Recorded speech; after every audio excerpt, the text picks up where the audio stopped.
Hi friends, ఈరోజు బూది గుమ్మడికాయ హల్వా, కాశీ హల్వా ఎలా చేయాలో చూద్దాము. నేనైతే ఒక గుమ్మడికాయ తీసుకున్నానండి, యాష్ గార్డ్. దాన్ని బాగా వాష్ చేసేసుకొని ఇట్లా కట్ చేసేసుకొని దాన్ని చిన్న చిన్న పీసెస్ లాగా కట్ చేసుకోవాలి. మధ్యలో సీడ్స్ పైన తోలంతా ఇలా పీల్ చేసేయాలి. దాన్ని మొత్తం తురిమేసుకుందాము. తురిమేసుకుంటే నాకు ఇక్కడ ఇట్లా 3 కప్పులు తురుము వచ్చిందండి. వాటర్ ఇట్లా పిండేసుకొనేసి 3 కప్పులు తురుము తీసుకుందాము. దాంట్లో వచ్చిన వాటర్ అంతా ఒక కప్పులోకి తీసేసుకుందాము. ఫుల్ వాటర్ ఉంటుందండి, ఇలా పిండేసుకోవాలి. పిండేసుకున్నాక అది ఇలా చిన్న కప్పు వాటర్ వచ్చింది. ఇప్పుడు స్టవ్ మీద కడాయి పెట్టేసి దాంట్లోకి ఒక 5 నుంచి 7 స్పూన్ల వరకు గీ వేసుకోవాలి. వేసేసుకొని కాజు వేసి ఫ్రై చేసుకోవాలి. వాటిని ఒక సైడ్ తీసేసుకున్నాము. అదే గీలోకి 3 కప్పుల తురుము, ఆ తురుమంతా నిదానంగా కలుపుతూ ఉండాలి. అది వాటర్ ఇడుస్తూనే ఉంటుంది. వాటర్ ఇడిచినప్పుడు కొద్దిగా హై ఫ్లేమ్లో పెట్టుకొని బాగా మిక్స్ చేసుకోవాలి. ఆ నీరంతా ఇంకిపోయేటప్పుడు లో ఫ్లేమ్లో పెట్టుకోవాలి. స్టవ్ లో ఫ్లేమ్లో పెట్టుకొని వేయించుకోవాలి. ఇప్పుడు నీరంతా ఇంకిపోతూ ఉంది కదా, బాగా కలపాలి. ఇది ఓపికతో చేసుకోవాలండి, చాలా టైం పడుతుంది. ఇప్పుడు ఇందులోకి మనకి 1 కప్పు వాటర్ వచ్చింది కదా, గుమ్మడికాయ ఇది వాటర్. ఆ వాటర్ కూడా ఇందులో వేసేసుకొని, ఆ వాటర్ వేస్తే కూడా చాలా బాగుంటుందండి టేస్ట్. ఆ వాటర్ కూడా వేసేసి బాగా ఇలా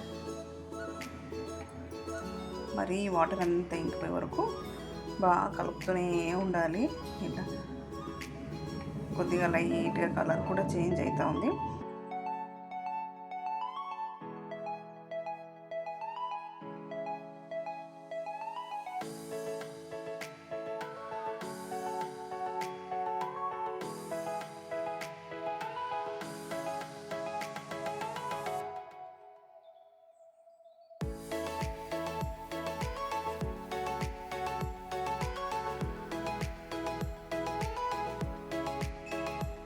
నాలుగు టేబుల్ స్పూన్లు గీ వేద్దాము. వాటర్ ఇంకిపోయినట్లల్లా గీ వేయాలండి. గీ వేసి ఇలా కలుపుతూ ఉండాలి. బాగా కలపాలి. ఇట్లా కలిపేసేసి ఇందులోకి షుగరు 3 కప్పుల తురుముకి 1 కప్పు షుగర్ తీసుకున్నాను. నాకైతే 1 కప్ వేసినాను. మీరు కావాలంటే ఇంకా 1/4 కప్పు యాడ్ చేసుకోండి. నాకు 1 కప్పు సరిపోతుంది స్వీటు.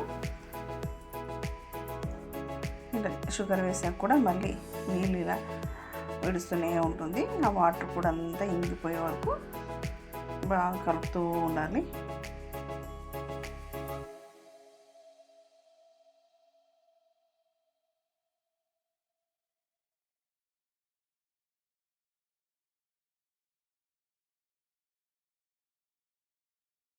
ఇందులోకి యాలకుల పొడి కూడా వేసేద్దాము. యాలక్కి పొడి వేసి బాగా మిక్స్ చేసేసుకున్నాము. మొత్తం నీరు ఇంకిపోయే వరకు కలుపుతూనే ఉండాలి. అది చాలా టైం పడుతుందండి. ఇట్లా బాగా కలపాలి. అది ఎంత మెత్తగా అయిపోయి చూడండి, కలర్ కూడా చేంజ్ అయిపోయింది. చిన్న కప్పులో పాలు తీసుకొని అందులో కొద్ది కుంకుమ పువ్వు వేసేసుకొని, అది కూడా వేయొచ్చండి. నా దగ్గర కుంకుమ పువ్వు లేదనేసి వేయలేదు. నేను ఇక్కడ ఫ్రై చేసి పెట్టుకున్న కాజు కూడా వేసేసాను. అందులోకి ఇంకో 2 టేబుల్ స్పూన్లు గీ వేసి బాగా మిక్స్ చేసినాను. గీ మీ ఇష్టం అండి, ఎంత వేసుకుంటే అంత బాగుంటుంది. నేనైతే 2 టేబుల్ స్పూన్ లాస్ట్లో గీ వేసేసి బాగా మిక్స్ చేసుకున్నాను. ఇదంతా మిక్స్ అయ్యాక ఒక బౌల్లోకి తీసేసుకొని ఇలా సర్వ్ చేసేసుకోవాలి. సర్వ్ చేసుకుంటే అంతే, మనకి బూది గుమ్మడికాయ కాశీ హల్వా రెడీ.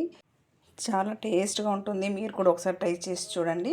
నా ఛానల్ సబ్స్క్రైబ్ చేసుకోకుంటే సబ్స్క్రైబ్ చేసుకోండి. Please like, share and subscribe. Thank you.